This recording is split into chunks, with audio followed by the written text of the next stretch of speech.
Friends அனைவருக்கும் வணக்கம். நாம் இந்த பதிவில் 10ஆம் வகுப்பு தமிழ் புத்தகத்தில் இடம்பெற்றுள்ள புயலுக்கு பெயர் சுற்றல் ஏன் என்ற தலைப்பில் பகுதியை பார்க்கலாம்.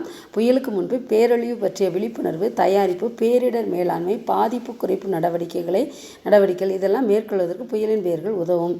வட இந்திய பெருங்கடலில் உருவாகும் புயல்களுக்கு பெயர் வைக்கும் நடைமுறை 2000 ஆண்டில் தொடங்கியது. புதுதில்லியில் உள்ள உலக வானிலை அமைப்பின் மண்டல சிறப்பு வானிலை ஆய்வு மையம் 2004 செப்டம்பரில் இருந்து புயல்களுக்கு பெயர் வைக்க 64 பெயர்களை, அதாவது 64 பெயர்களை பட்டியலிட்டுள்ளது. வங்கதேசம், இந்தியா, மாலத்தீவுகள், மியான்மர், ஓமன், பாகிஸ்தான், இலங்கை, தாய்லாந்து ஆகிய நாடுகள் இந்த பெயர்களை வழங்கியுள்ளன. இந்தியா ஏற்கனவே என்னென்ன பெயர்கள்லாம் கொடுத்துருக்குன்னு பார்த்தீங்கன்னா, அக்னி, ஆகாஷ், பிஜ்லி, ஜல்னா 4 பூதங்கள், கடைசியாக லகர், அலை, இந்த மாதிரி பெயர்களை இந்தியா கொடுத்துருக்கு. இன்னும் வர இருக்கக்கூடிய பெயர்கள் எது அப்படின்னு பார்த்தீங்கன்னா, மேக், சாகர், வாயு. அது மாதிரி கஜா அப்படின்னு பெயரிட்டது இலங்கை. அது மாதிரி பெய்ட்டி, அதுக்கு அடுத்து கஜாக்கு அடுத்து பெய்ட்டி புயல் பெயர் வச்சது பார்த்திங்கன்னா தாய்லாந்து. நன்றி, வணக்கம்.